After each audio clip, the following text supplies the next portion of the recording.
السلام علیکم ورحمۃ اللہ ناظرین، فاعوذ باللہ من الشیطان الرجیم، بسم اللہ الرحمن الرحیم۔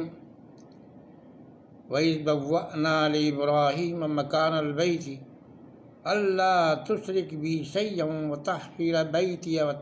بَيْتِيَ لِلطَّائِفِينَ وَالْقَائِمِينَ وَالرُّكَّعِ السُّجُودِ وَأَذِّنْ فِي النَّاسِ بِالْحَجِّ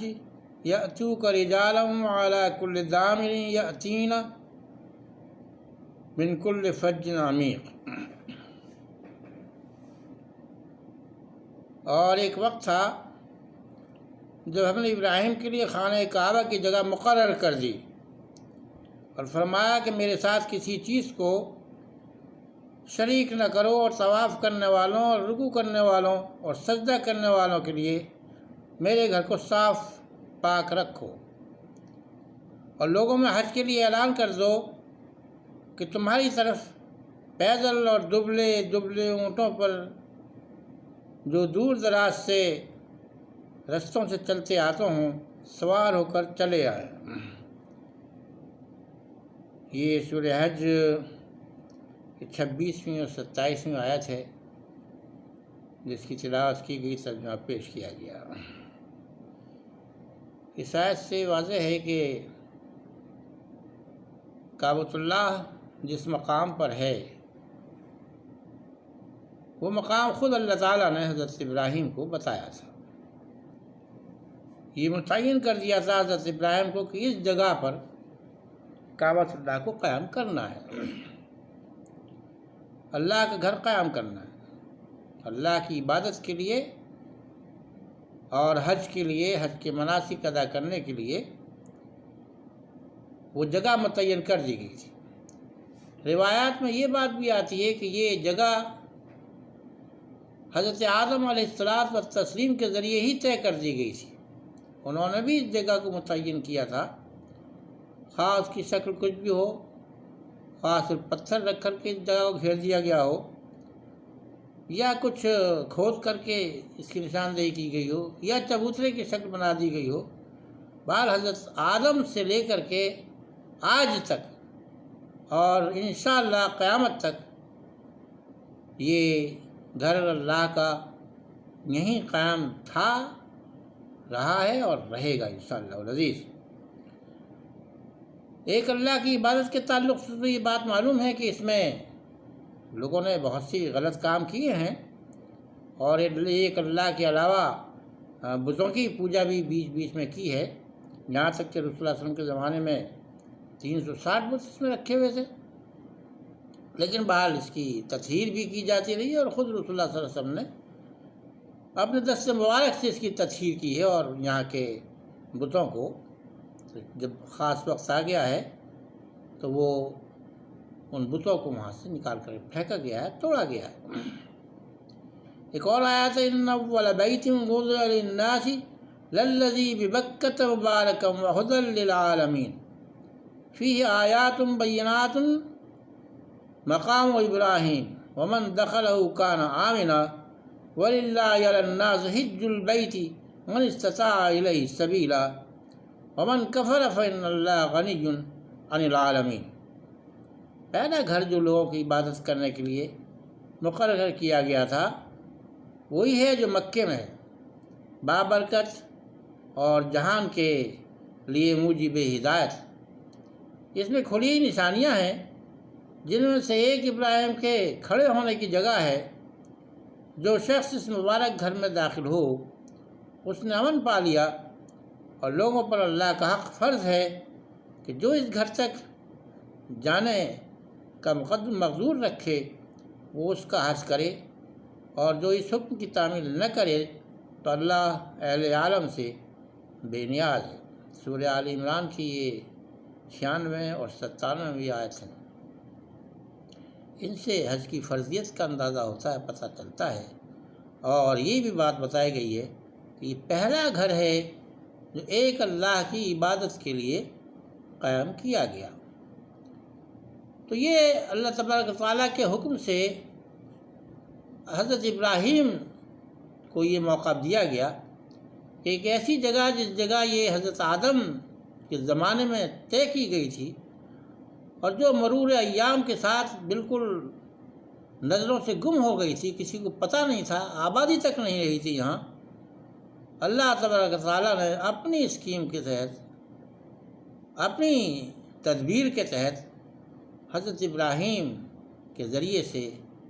حضرت اسماعیل کو، حضرت ہاجرہ کو وہاں آباد کرایا، اور جس کے نتیجے میں یہ بنی جرہم اور عمالقہ اور کچھ یمن کے لوگ بھی آ کر کے وہاں آباد ہو گئے۔ اس آبادی کے نتیجے میں آہستہ آہستہ یہاں برابر آبادی بڑھتی چلی گئی، اور یہ مکان جب یہاں بن گیا، جب کعبۃ اللہ تبارک و تعالیٰ کے حکم سے حضرت ابراہیم نے بنا دیا، تو حضرت ابراہیم کو یہ حکم بھی دے دیا گیا کہ یہ اعلان کر دو چاروں طرف کہ سب کے سب لوگ اس میں ہر سال حج کرنے کے لیے آیا کریں، دور سے دراز سے پیدل چل کے آئیں یا اونٹنیوں پر سفر کر کے آئیں، خواہ اتنی دور سے سفر کیا ہے کہ ان کی اونٹنیاں دبلی ہو چکی ہوں سفر کرتے کرتے۔ یہ جو کہا گیا کہ دبلی اونٹنیوں میں گیا، اس میں اشارہ ملتا ہے کہ دور دراز کے سفر کرنے کی طرف اشارہ ہے اس میں، اس لیے کہ اونٹنیوں کی مزاج میں یہ بات شامل ہوتی ہے کہ وہ کافی دن تک بغیر کھائے پیے زندگی گزار سکتی ہیں، اور جب لمبا سفر ان کو ہوتا ہے، کھانے کو کم ملتا ہے، پانی پینے کو کم ملتا ہے، تو ان کا جسم جو ہے وہ دبلا ہو جاتا ہے۔ اس کے بعد پھر کھانے پینے کو ملتا ہے تو پھر وہی فربہی ان کے پر آ جاتی ہے۔ تو یہ جو کہا گیا کہ دبلی اونٹنیوں پر، اس کا مطلب یہی ہے کہ دور دراز سے بھی آئے ہو لوگ اس مقام پر حج کرنے کے لیے، حج بیت اللہ کے لیے، اور ساتھ ہی ساتھ یہاں کے لوگوں کو یہ ہدایت دی گئی کہ وہ اس گھر کو پاک صاف رکھیں، صاف ستھرا رکھیں، طاہر بیتی للطائفین والعاکفین والرکع السجود، ان لوگوں کے لیے جو طواف کرنے یہاں آتے ہیں، جو یہاں اعتکاف کرنے آتے ہیں، اور جو یہاں سجدے کرنے آتے ہیں، اللہ کی یاد کرنے کے لیے آتے ہیں، ان کے لیے اس گھر کو پاک صاف رکھا جائے۔ تو یہ حضرت ابراہیم علیہ السلام کو حکم ضرور دیا گیا، لیکن اس حکم کو پورا کرنے میں حضرت اسماعیل کا بھی برابر کا ہاتھ رہا۔ تو یہ اسی لیے ہم نے اس کو حضرت اسماعیل کے بیان کے ساتھ خاص کیا ہے کعبۃ اللہ کی تعمیر کو، حالانکہ حکم حضرت ابراہیم کو ملا تھا اس کا، اور حضرت ابراہیم نے اس کو کی ابتدا کی، لیکن حضرت اسماعیل اس میں برابر کے ساتھی رہے۔ کہا جا رہا ہے وَإِذْ يَرْفَعُ إِبْرَاهِيمُ الْقَوَاعِدَ مِنَ الْبَيْتِ وَإِسْمَاعِيلُ، اس وقت کو یاد کرو جب ابراہیم اور اسماعیل مل کر اس بیت کی، اس گھر کی قواعد کو، اس گھر کی دیواروں کو سوار کر رہے تھے، اور کیا کہہ رہے تھے اس وقت؟ یہ بات خاص طور سے غور کرنے کی ہے کہ وہ اس وقت کیا کہہ رہے تھے؟ ربنا تقبل منا انک انت السمیع العلیم، اے رب ہمارے، ہم سے اس کار کو، اس خدمت کو قبول فرما لے، بلا شبہ تو سننے والا اور جاننے والا ہے۔ تو یہ ان کا یہ ایک رجحان تھا،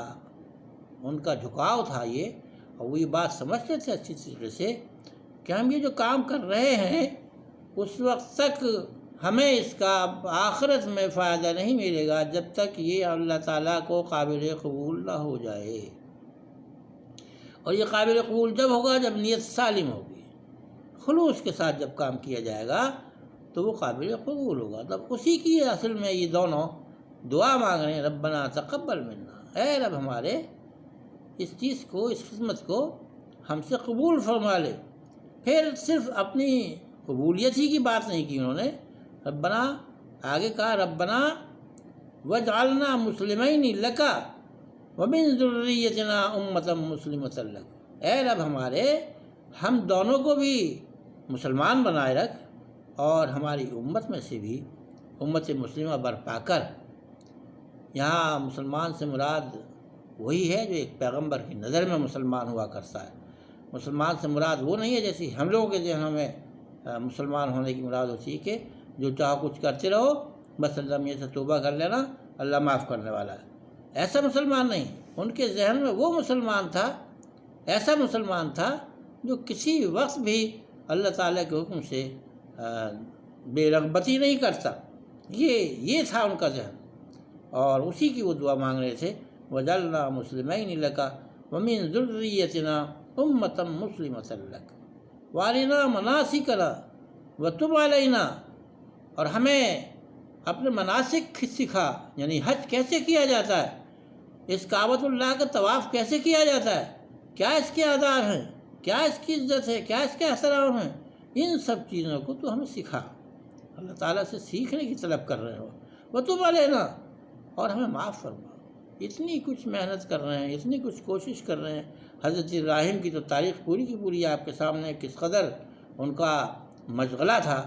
دین کو پھیلانے کا، دین کی طرف لوگوں کو رجوع کرنے کا، خود اپنا، اور کس قدر وہ بھیڑ رہے تھے ہر شخص سے جو توحید کے خلاف تھا، اس سے ہر قسم کی دشمنی، ہر قسم کا خطرہ مول لے رہے تھے۔ اس کے باوجود وہ کہہ رہے ہیں وَتُبْ عَلَيْنَا، تو ہمیں معاف فرما دے، تو ہم پر توجہ فرما، اِنَّكَ أَنْتَ التَّوَّابُ الرَّحِيمُ، بلا شبہ تو بہت زیادہ توجہ دینے والا ہے، بہت زیادہ معاف کرنے والا ہے۔ پھر ایک دعا کی آپ کی یہ بھی شامل تھی، ربنا وابعث فیہم رسولا منہم، اے رب ہمارے انہی لوگوں کے درمیان سے،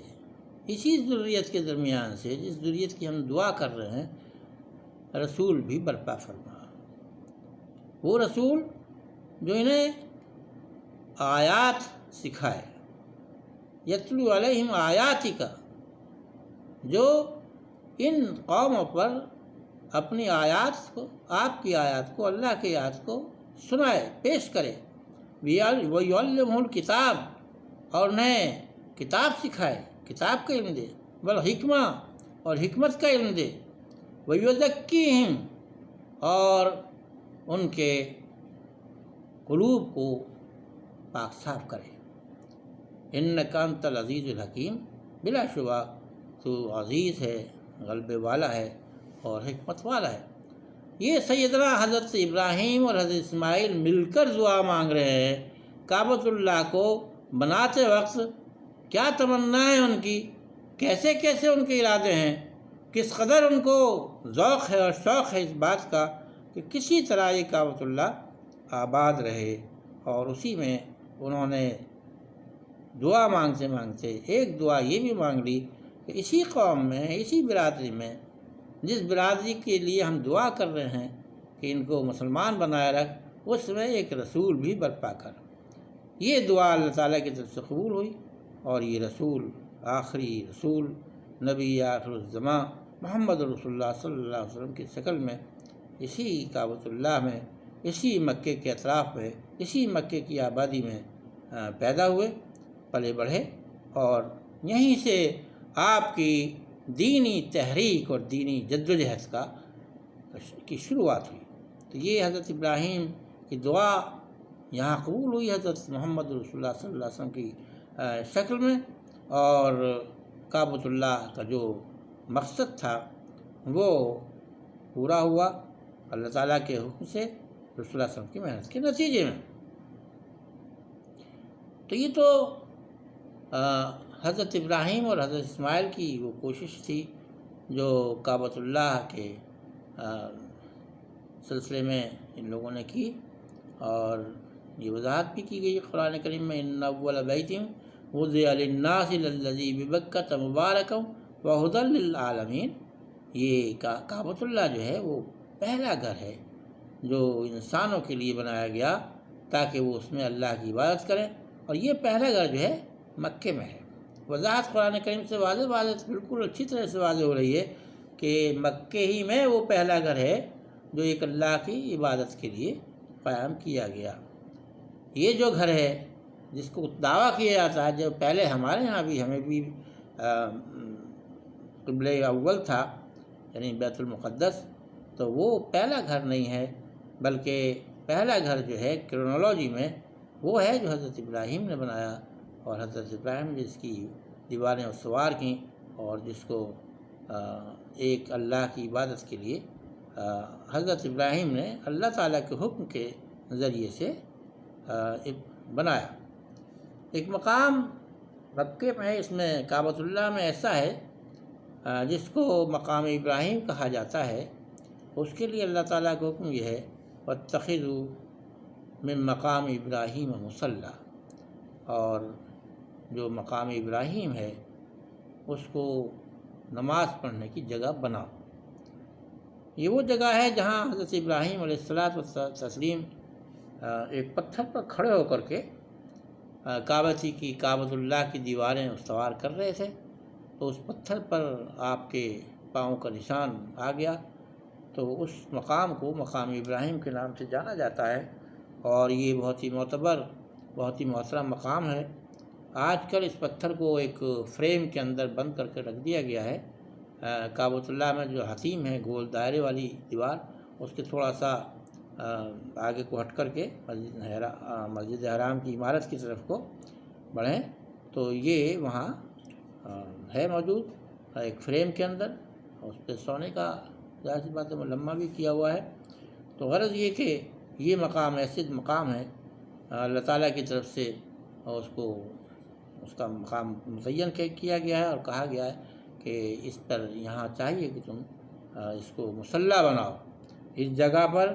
اللہ تعالیٰ کے لیے نماز پڑھو۔ یہ حضرت ابراہیم اور حضرت اسماعیل کا ملا جلا کام ہے، اور حقیقت یہ ہے کہ حضرت اسماعیل کی جو قرآن کریم میں جو باتیں بیان کی گئی ہیں وہ باتیں ایسی باتیں ہیں کہ حضرت ابراہیم کی زندگی سے ہٹ کر کے ان کو الگ سے پیش کرنا بڑا مشکل ہے۔ حالانکہ حضرت اسماعیل نے اپنی زندگی بھی گزاری اپنی، لیکن اس کا تذکرہ قرآن کریم میں بہت زیادہ نہیں ہے۔ تذکرہ صرف ان چیزوں کا ہے جس میں حضرت ابراہیم کو اللہ تعالیٰ نے حکم دیا اور حضرت اسماعیل نے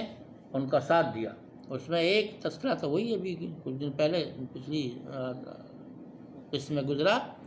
کہ حضرت ابراہیم کو حکم دیا گیا ذبح کرنے کا اپنے بیٹے کو، تو حضرت اسماعیل نے اس کو ایکسیپٹ کیا، تسلیم کیا، اس لیے وہ ذبیح اللہ کہلائے، یعنی اللہ کی راہ میں ذبح ہونے والے، ان کا لقب ذبیح اللہ اسی وجہ سے۔ اور دوسرا کام یہ کہ کعبۃ اللہ قائم کیا گیا، اس میں بھی آپ نے بنفس نفیس شامل رہے، اور اس کے علاوہ مکے کی آبادی میں تو آپ کا حصہ داری تھی ہی تھی۔ اب ایک قصہ اور رہ جاتا ہے حضرت اسماعیل کے سلسلے کا، اور ان کی تابعداری کا، ان کی وفا شعاری کا، وہ یہ ہے کہ حضرت اسماعیل نے جس خاتون سے شادی کی تھی، اس خاتون سے حضرت ابراہیم نے اشارتاً کنایتاً ایک پیغام پہنچایا، اور پیغام ایسا تھا کہ جس کو ہر کوئی نہیں سمجھ سکتا تھا۔ حضرت ابراہیم ایک مرتبہ اس بستی میں آئے، جیسے معلوم ہے کہ حضرت ابراہیم تو چونکہ سفر پہ رہتے تھے تو بہت کم حضرت اسماعیل کے پاس آ پاتے تھے، تو ایک موقع پر آئے، اور اتفاق یہ تھا کہ حضرت اسماعیل کہیں باہر گئے تھے۔ روایتوں میں یہی آتا ہے کہ وہ کسی شکار پر گئے تھے۔ اس زمانے میں شکار جو تھا ایک عام ذریعہ تھا عام طور پہ غذا حاصل کرنے کا، تو کہا جاتا ہے کہ وہ شکار پر گئے تھے، اور حضرت ابراہیم کچھ دیر کے لیے وہاں ٹھہرے، اور انہوں نے ان کی بیوی سے کچھ بات چیت کی، حال احوال پوچھا، تو ان کی بیوی نے حال احوال بتاتے وقت ناشکری کا اظہار کیا، اپنی تنگی کا اظہار کیا، پریشانی کا اظہار کیا، اور اصول میں کچھ باتیں حضرت اسماعیل کے تعلق سے بھی، جیسا کہ اکثر عورتوں کی عادت ہوتی ہے کہ ہر پریشانی کو اپنے شوہر سے جوڑ دیتی ہیں، اللہ کے حکم کو بیچ سے بھول جاتی ہیں۔ الحمدللہ۔ تو بہرحال حضرت ابراہیم جب جانے لگے تو انہوں نے کہا کہ ابھی جب اسماعیل آ جائیں، میں تو جا رہا ہوں، اب مجھے پاس زیادہ وقت نہیں ہے، اسماعیل جب آ جائے تو ان کو بتا دینا کہ وہ اپنے گھر کی چوکھٹ بدل دیں۔ خیر وہ حضرت ابراہیم یہ کہہ کر چلے گئے۔ حضرت اسماعیل سے جب انہوں نے بتایا تو انہوں نے کہا وہ تو میرے باپ تھے،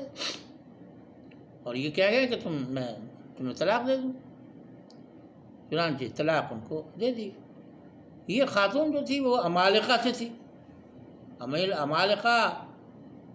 کے بارے میں پہلے بھی آپ کے سامنے یہ ذکر آ چکا ہوگا کہ بنی اسرائیل کا اور عمالقہ کا تو عام طور پہ معاملہ چلتا تھا گڑبڑ کا۔ عمالقہ ہمیشہ بنی اسرائیل کے مخالف رہتے تھے اور بنی اسرائیل جو تھے ان سے اکثر ڈرتے بھی تھے۔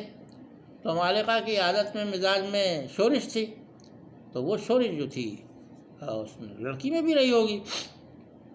خیر پھر حضرت ابراہیم تو کہہ کر چلے گئے کہ اشارتاً کنایتاً ایک بات کہہ کے، اور حضرت اسماعیل نے اس کو سمجھ لیا، اس کو انہوں نے طلاق بھی دے دی۔ اب جب دوسری شادی کی، دوسری شادی کے بعد پھر حضرت ابراہیم وہاں آئے تو اتفاق سے پھر حضرت اسماعیل گھر پہ موجود نہیں تھے۔ انہوں نے ان کی بیوی سے بات کی، اس کی بیوی سے حال احوال پوچھا، اس نے شکر کا اظہار کیا اللہ کا اور کہا کہ اللہ کا شکر ہے، سب ٹھیک ہے، کرم ہے، جیسا بھی احوال ہے اللہ بہتر طور پہ جانتا ہے کون کس کو کس طریقے سے رکھے۔ اس قسم کا یعنی تشکر آمیز لہجے میں اس نے بات کی